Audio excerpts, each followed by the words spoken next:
Hello and welcome to the Road End podcast, where each week we will speak to a new guest, get to know them, and talk all things Liverpool. Hi everyone, welcome to the Road End podcast. I'm pleased to say today I'm joined by Miss GB herself, Natasha Jonas. Tasha is a professional boxer who recently unified the IBF, WBC and WBO Super-Welterweight World Titles. She's also the first female boxer to represent Team GB in the Olympic Games. First of all, thanks for joining. And second of all, Natasha Jonas, world champion. Will it ever get old? Oh no! Even when you say it and you read it out, I've got get in from ear to ear because it's just a little bit of tokenism for all the hard work, and it's not just this year, which everyone thinks, oh, she's had a good year. This is 17 years in the making, so I can't even imagine the struggles that you've been through, obviously, to get to where you are. Recently, you said that you was about to give up. Was that just the case of you thought you couldn't get any further, or was that just your body telling you? What was it? No, I think it was more the mental aspect and the business side of the sport. People don't realise in professional boxing, it's an entertainment business, and that's exactly what it is. It's a business, and sometimes the sport is secondary to it. So, and that's why we see some of the biggest fights not happening, especially with the males, is because the business won't let it. So yeah, it was, I had contractual issues with Matchroom. I had, a shock defeat to Obernoff. Yeah. And at that time, I just thought and then I lost a draw to Terry Harper, which I believe I won. And then, I came a close round from Katie Taylor. So you just start to think, is it ever going to happen? And I knew after the Obernoff, after having some time off to mentally recover, that I couldn't leave boxing like that. And then, after the Terry Harper disappointment, and I went for the Katie Taylor, and people were saying, oh, she'll stop her in 6. She's totally different class to Terry. And then, I only lost by a round. So I then signified to myself that I forget what everybody else says and thinks. You're world class, so stop trying to prove people who are saying you're not wrong, and start proving yourself right. And I've done that ever since. So yeah, I've took my opportunities when they've come, and here we are 12 months later. Obviously, the mentality is, like you said, everyone forgets about that. You've got to be on it. I will say the one good thing about me being a mum, people think, oh, your mum, it's got to be more stressful and to juggle, motherhood and thingy, and it is. But at the same time, when I was amateur and I didn't have a child, it was all about the result, and you're so focus driven that every little result or every bad decision or bad spar, I'd ponder on it and it'd sit on it and it'd eat me up.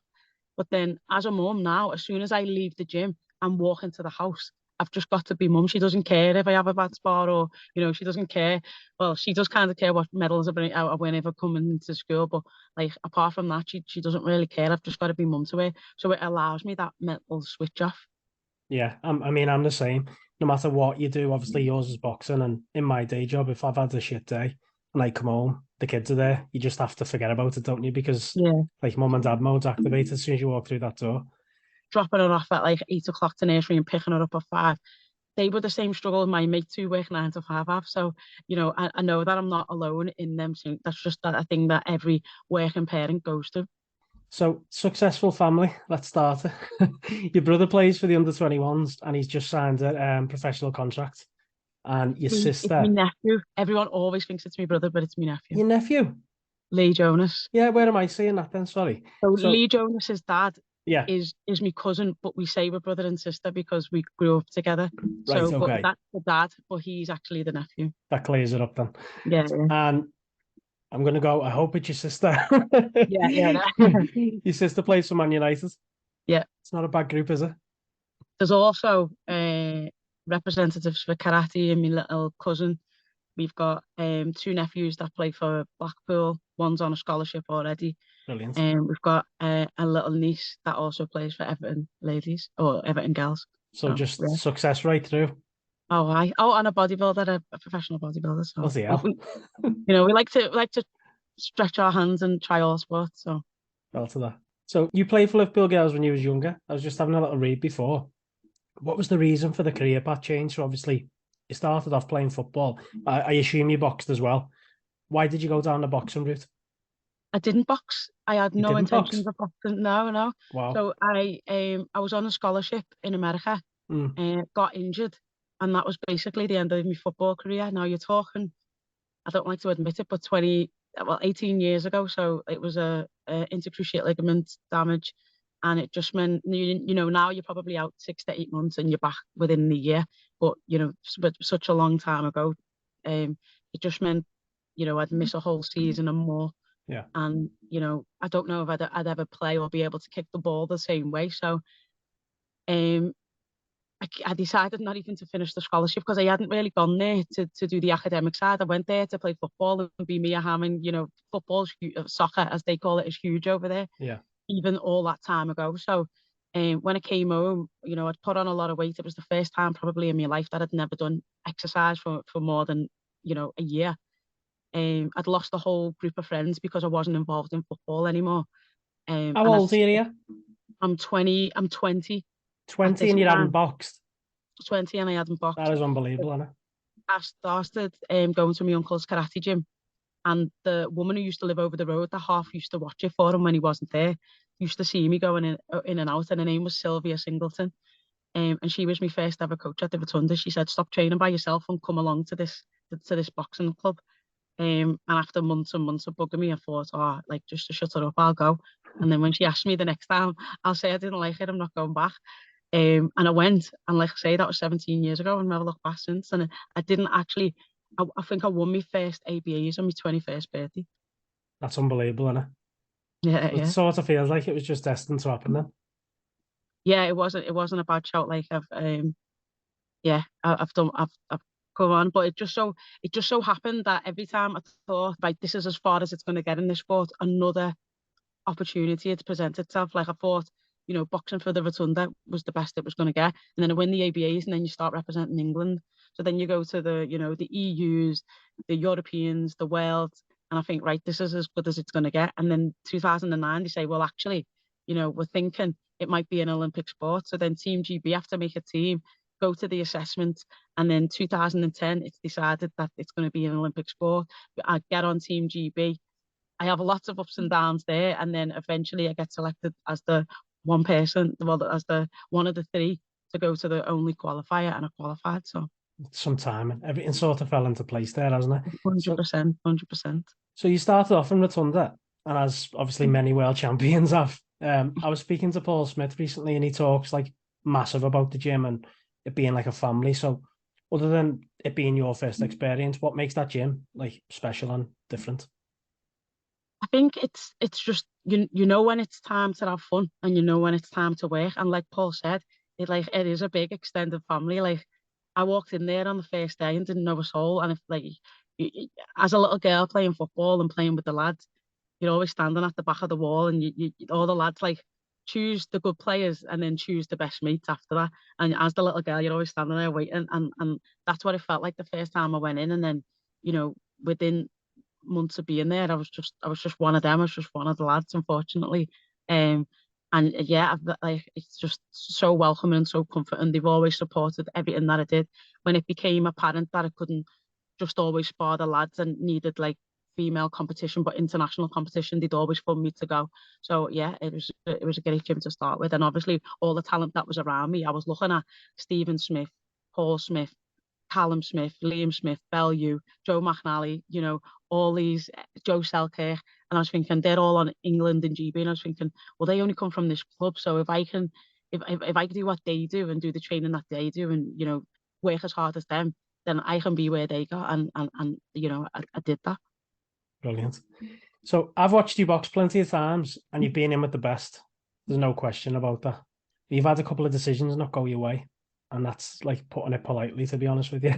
The Harper defeat, the Harper draw felt like a defeat watching it, because for me, as a boxing fan, it was a load of bollocks.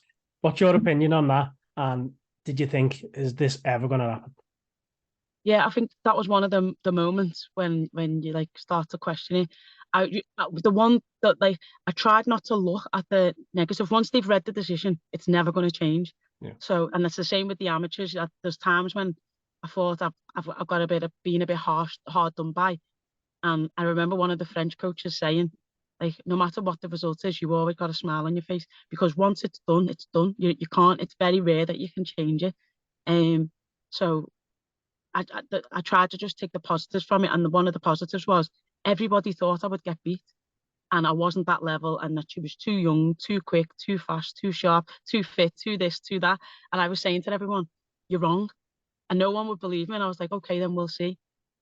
And then, that fight happened, and a lot of people came back and was like, "You know what, girl, you were right. You were right. We didn't expect that performance of you. We didn't think you had that in you, and you proved us all wrong." And I had to just take that positive, but it is a kick in the teeth sometimes, especially we'd gone through a lockdown. Yeah. And so the schools were off. I couldn't bubble with anyone. I couldn't normally. I would bubble with me nan and me mum. So that I've got a bit of babysitting for the baby when I have to do the 2 and 3 sessions. But I couldn't because my nan was vulnerable. And obviously we was coming into the gym, so I didn't want any like transferring any germs either. So it was just me, the baby, Joe, and I think it was Callum. Oh, sorry, me, the baby, Joe, and Marcus, who was on the same bill. Or Callum Johnson. One of them, someone else was in the gym, and we was all just it was just us. And she went through that whole camp with me because there was no school and stuff. And it was the first time she knew mummy boxed, but she didn't know, and she knew mummy went to gym, but she doesn't know what happened in the gym. And she's seen that firsthand. She'd count me reps. I was legging her down the track. Joe would say, "Mila, go, mummy, go," and I'd be running after her. And she was like made up. So she had that experience, that camp experience. And then she was like saying to me, "Good luck, mummy. I want you to bring the belt." And sent me a love heart. And then when I came home, my eye was obviously, I had that cut, so it was big. It fell. It was like huge. And she just came over and said, "Mummy, did you win the belt?" And I got it, like choked in my throat. I was like, I didn't win it, but it didn't lose. And then she was like, I had sunglasses. She went, "Can I see your eye?" So like I moved the sunglasses, and she just came over and gave me a kiss on the eye. I was like, "I'm just kissing it better for you." I was like, so it was just hard to take to be able to bring it back to there and not be able to say, "We done it, babe." Do you know what I mean? Yeah. But again, when you walk through the door and she comes over and she acts like that, that just makes everything better, doesn't it?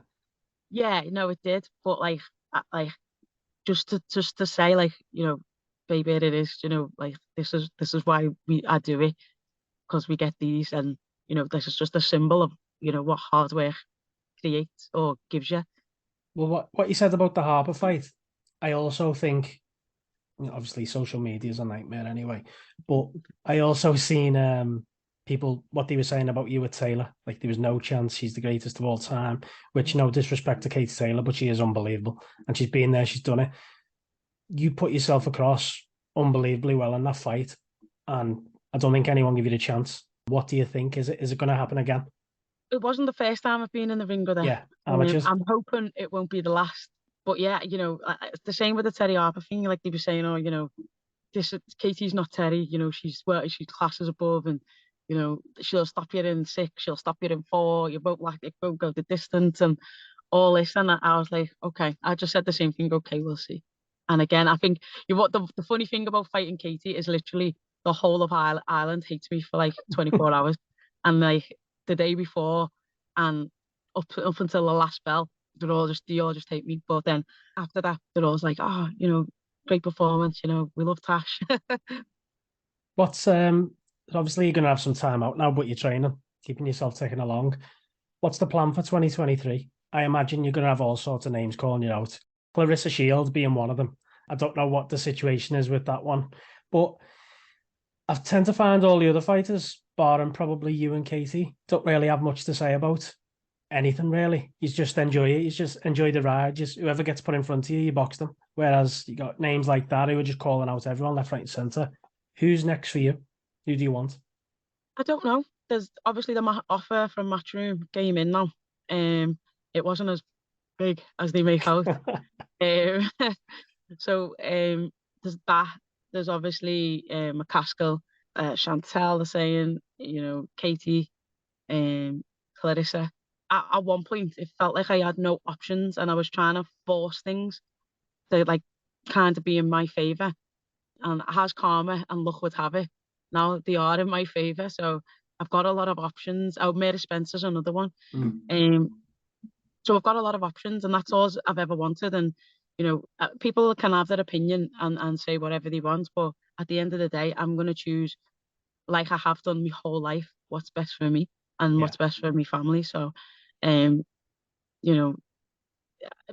can have an opinion. That's what that's what they're there for. They pay your wages, they watch the fights and whatever. But ultimately, it's me that makes the decision. So. Well, we can't go into it too much because, it's just rude. Financially, who would make sense?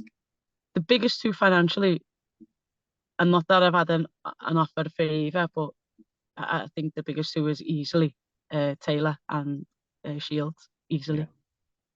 Fancy yourself? I always fancy myself.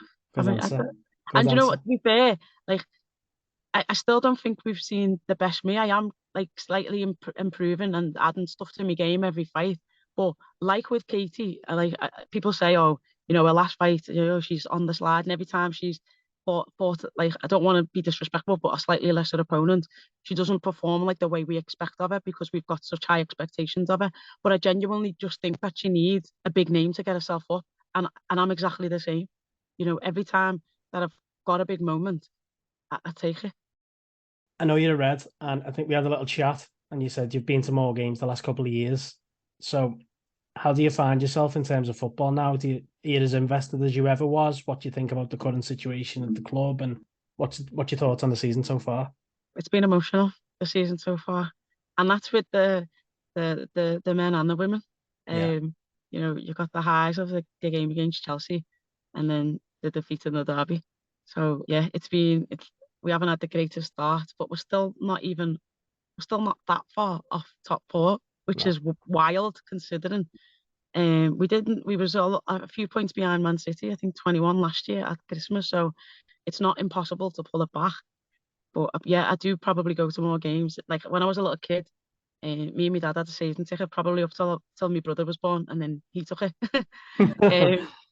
But yeah, it was like mine and my dad's thing to do. So we used to go to the match all the time, and now as an adult, yeah, I go. Probably the last 2 years, I've started going back and going to a few games, and it's been great because for a long time, apart from like Champions League stuff and a couple of FA Cups and whatever, Charity Shield, whatever, we haven't really won any. We haven't won a Premier League anyway in my whole time that I've been going the match. Yeah.